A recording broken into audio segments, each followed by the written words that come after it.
வணக்கம் மாணவர்களே.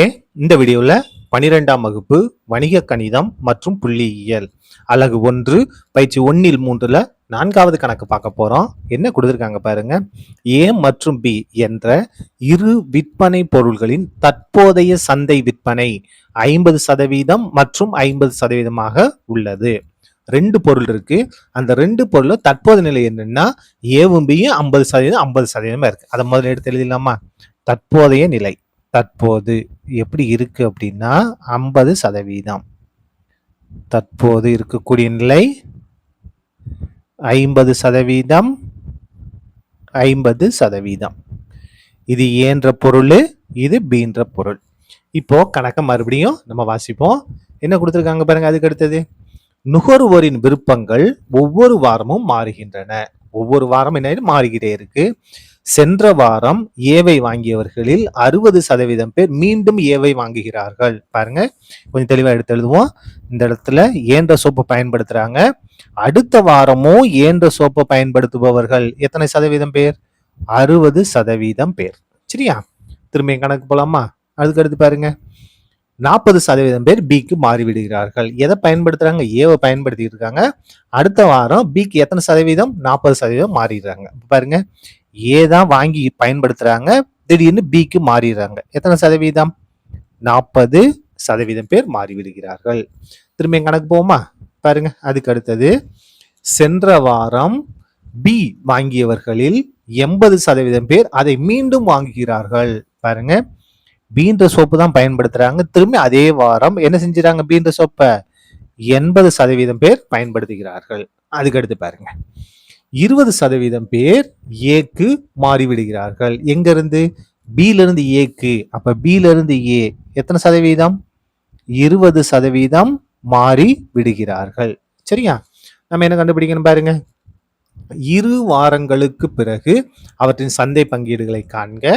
இந்த போக்கு தொடருமானால் எப்போது சமநிலை எட்டப்படும்? 2 வாரம் கழிச்சுதான் நம்ம என்ன செய்யணும்? அது சந்தையில் எப்படி இருக்குன்றத நம்ம கண்டுபிடிச்சிட்டு சமநிலை போக்கையும் நம்ம கண்டுபிடிக்கணும். எப்போ சமமா இருக்கும் அதையும் நம்ம கண்டுபிடிக்கணும். கண்டுபிடிக்கலாமா? பாருங்க, நமக்கு முதல்ல இந்த 60% அப்படின்னா 60/100. 60/100னா 0.6. 40%னா 40/100. 40/100னா 0.40. 80%னா 80/100. 80/100னா 0.80. 20%னா 20/100. 20/100னா 0.20. இப்போ நம்ம மாறுதல் நிகழ்தகவு அணியை கண்டுபிடிக்க போறோம். மாறுதல் நிகழ்தகவு அணி. நிகழ்தகவு அணிய நம்ம எழுத போறோம். அதாவது டி டி இதை டீன்ற எழுத கொண்டு குறிப்போம்.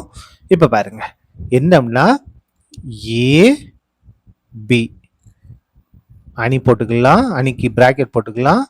இங்க ஏ, இங்க பி. அப்ப இந்த இடம் என்னன்னா இங்க ஏ, இங்க ஏ. அப்ப ஏல இருந்து ஏ, ஏல இருந்து ஏ எவ்வளவு? 0.60. அப்ப பாருங்க, ஏபி. அப்ப இந்த இடம் ஏபி. ஏபி எவ்வளவு?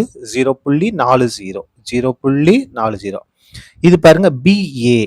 பிஏ பிஏ எத்தனை? 0.20. அதுக்கு அடுத்து பாருங்க பிபி. பிபி வந்து எவ்வளவு? 0.80. இதான் மாறுதல் நிகழ்தகவு அணி. இப்ப நம்ம முதல்ல என்ன கண்டுபிடிக்க போறோம்னா ஒரு வாரத்திற்கு பிறகு என்ன நடக்குதுன்னு பார்ப்போம். ஆனா நம்ம கேட்டுக்க 2 வாரத்துக்கு பிறகு இல்லையா? ஒவ்வொன்றா தான் கண்டுபிடிக்க முடியும். ஒரு வாரத்திற்கு பிறகு,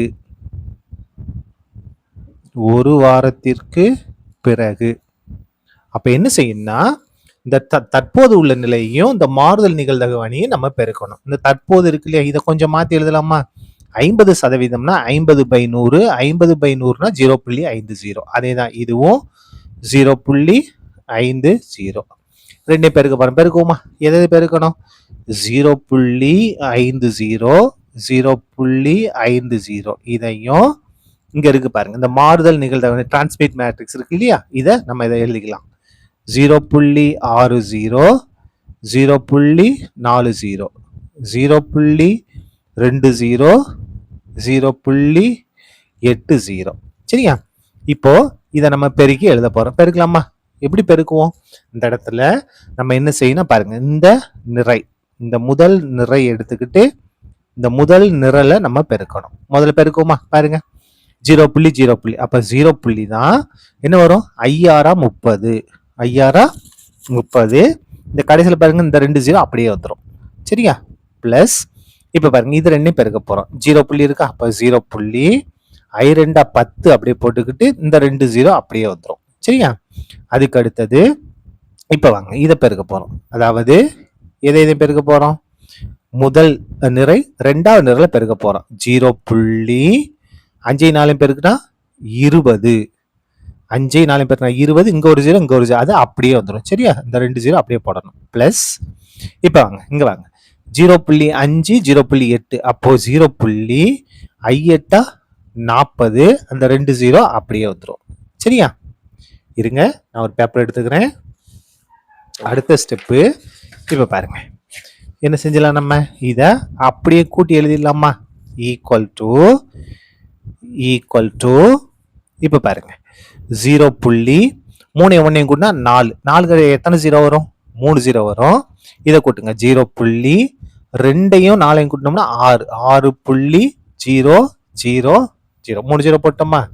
இந்த இடத்துல பாருங்க புள்ளிக்கு அடுத்து ஒரு இலக்கம் தான் இருக்கு, 0 இருந்துச்சுன்னா அந்த 0க்கு மதிப்பு கிடையாது. அப்ப 0.4, 0.6 இதான் என்னது, ஒரு வாரத்திற்கு பிறகு. இப்போ நமக்கு என்ன கேட்டிருக்காங்க, 2 வாரங்களுக்கு பிறகுதான் கேட்டிருக்காங்க. இப்போ ஒரு வாரத்துக்கு பிறகுனா இதை நாங்க மாத்தி எழுதிருமா, ஒரு வாரத்திற்கு பிறகு, ஒரு வாரத்திற்கு பிறகு எதோட பங்கு, ஏயின் பங்கு. ஏயின் பங்கு எவ்வளவு இருக்கு, 0.4 இருக்கு. இதை நம்ம 100 கொண்டு போயிருக்கோம்னா சதவீதமா மாறும். எத்தனை சதவீதம், 40%. அப்ப பியோட பங்கு எவ்வளவு, பியின் பங்கு, பியின் பங்கு எவ்வளோ அப்படின்னா பாருங்க 0.6, இந்த 0.6 100 கொண்டு போயிருக்கோம்னா சதவீதமா மாறிடும். அப்ப 60%. இப்போ நம்ம என்ன கண்டுபிடிக்க போறோம்னா 2 வாரங்களுக்கு பிறகு, 2 வாரங்களுக்கு பிறகு இதான் நம்மளை கண்டுபிடிக்க சொன்னது. 2 வாரங்களுக்கு பின், 2 வாரங்களுக்கு பின். இப்ப பாருங்க நம்ம இந்த முதல் வாரத்துக்கு பின் என்ன கண்டுபிடிச்சிருக்கோம், இதை தான் நம்ம எடுத்துக்கிட்டு போகணும். சரியா? மாத்தி எடுத்துடாதீங்க, கவனமா எடுக்கும். முதல் வாரம் முடிவுல இருக்கு இல்லையா, அதை தான் இங்க 0.4, 0.6 எதை பெருக்கணும், இந்த மாறுதல் நிகழ்தகவணி இருக்குல்ல இதை பெருக்கணும். நீங்க திரும்ப இதே கொண்டு போய் பெருக்குனீங்கன்னா நம்ம முதல் வந்துச்சு இல்லையா அதே ஆன்சர் தான் வரும். மாத்தி பெருக்கிறாங்க, கவனமா இருக்கணும். சரியா? இப்ப பாருங்க இதை எடுத்துட்டு போய் எழுத போறோம். 0.60, 0.40, 0.60, 0.40, 0.20, 0.80 இதை நம்ம பெருக்குவோம். பெருக்கலாமா? பாருங்க ஈக்குவல் டு என்ன செய்யணும், இந்த முதல் நிறை இருக்கு இல்லையா இதை எடுத்துக்கிட்டு தான் நம்ம இதை பெருக்க போறோம். இதை பெருக்கணும். பெருக்குமா? பாருங்க 0.4 24, 4 24, இந்த 0 அப்படியே வந்துடும். பிளஸ் இப்ப இது ரெண்டும் பெருக்க போறோம். 6 12, 0.12, இந்த 0 அப்படியே வந்துடும். இப்ப என்ன செய்ய போறோம்னா இந்த முதல் நிறை ரெண்டாவது நிறை இதை பெருக்கணும். பெருக்குமா? பாருங்க 0.4 பெருக்குனா 16, இந்த 0 அப்படியே வந்துடும். பிளஸ் இதை பெருங்க. 6 48, 0.48, இந்த 0 அப்படியே வந்துடும். இப்ப இதை கூட்டிடுவோமா, ஈக்குவல் டு அணி போட்டுக்கலாம். 0.24 12 பெருக்குனா 36, இந்த இடத்துல இந்த 0 அப்படியே வந்துடும். இது ரெண்டையும் கூட்டுவோமா? இப்போ எது கூட்ட போறோம், 0.16 48 கூட்டினா 64, இந்த கடைசி இந்த 0 அப்படியே வந்துடும். சரியா? இப்ப பாருங்க கடைசியில 0 முடிஞ்சிச்சு, அதுக்கு மதிப்பு இல்லை. அப்ப 0.36, இதே மாதிரி இந்த 0 விட்டுட்டு என்ன எழுதலாம், 0.64 எழுதிடலாம். அப்ப இந்த முதல்ல இருக்கு இல்லையா இதுதான் ஏ, இதுதான் பி. அப்ப 2 வாரங்களுக்கு பிறகு ஏயின் பங்கு எவ்வளவு, 0.36. நமக்கு சதவீதத்துல வேணும். அப்ப 100 கொண்டு பெருக்கணும். 0.36 100 பெருக்கினா 36%. பியின் பங்கு பாருங்க எவ்வளவு, 0.64. அப்போ இத 100 கொண்டு பெருக்கினா நம்ம சதவீதமா மாறிடும். எவ்வளவு, 64%. அப்ப 2 வாரங்களுக்கு பிறகு அப்படியே மாறிடுச்சு பாருங்க. முதல் வார முடிவுல எவ்வளவு இருந்துச்சு?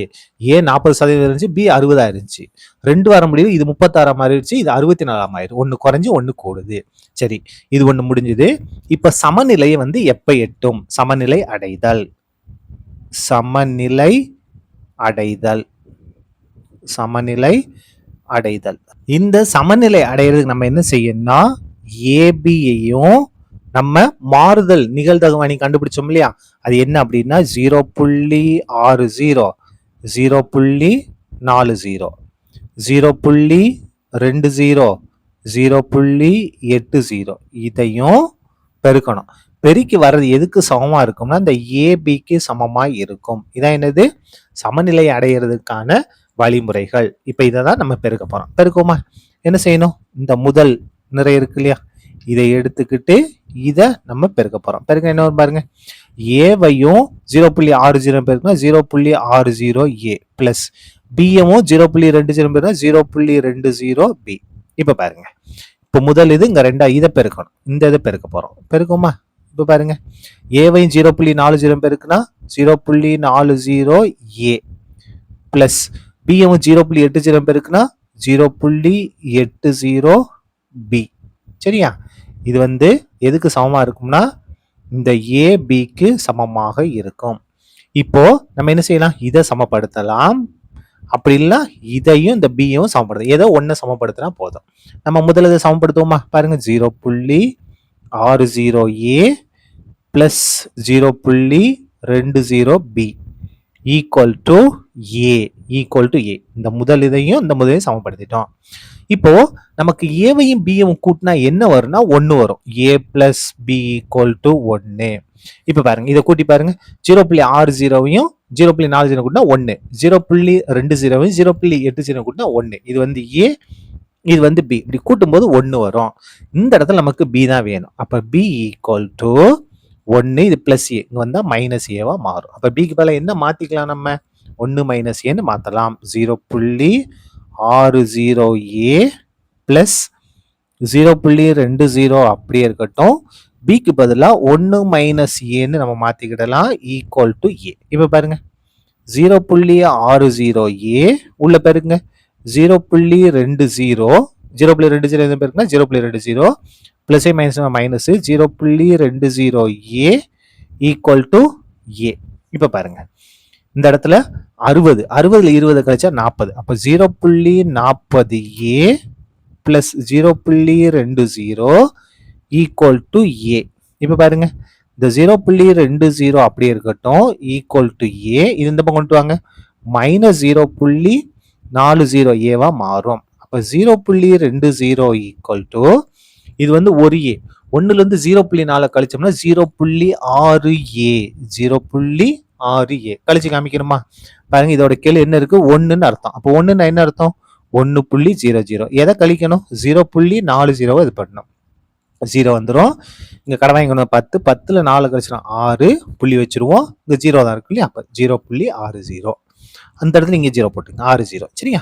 இப்ப பாருங்க, 0.20, இந்த 0.60 இங்க வந்தா வகுத்துல மாறும், equal to A, equal to A. இப்ப பாருங்க, அப்போ ஏ ஈக்குவல் டு என்ன வரும்?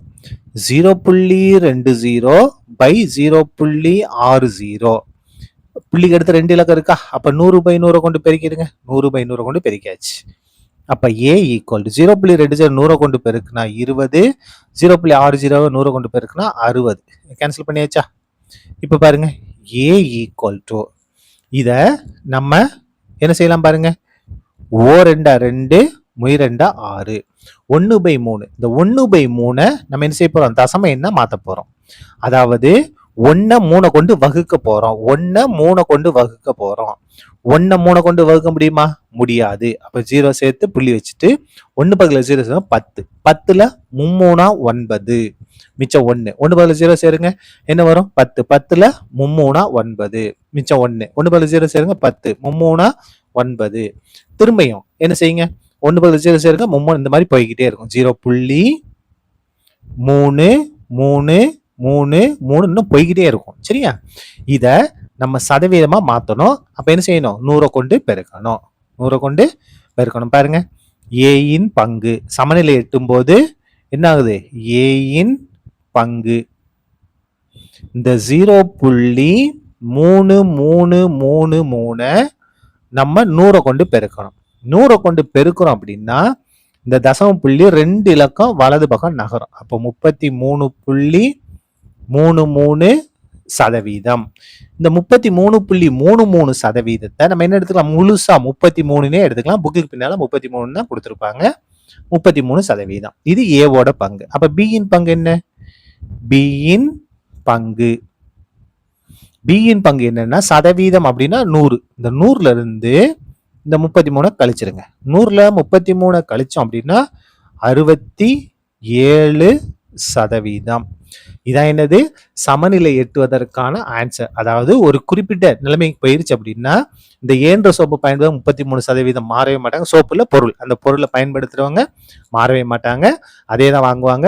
இந்த 67% பி வாங்குறாங்களே இவங்களும் மாறவே மாட்டார்கள், அதே தான் பயன்படுத்துவார்கள். சரியா? அவ்வளவுதான். இந்த கணக்கு முடிந்தது. நன்றி.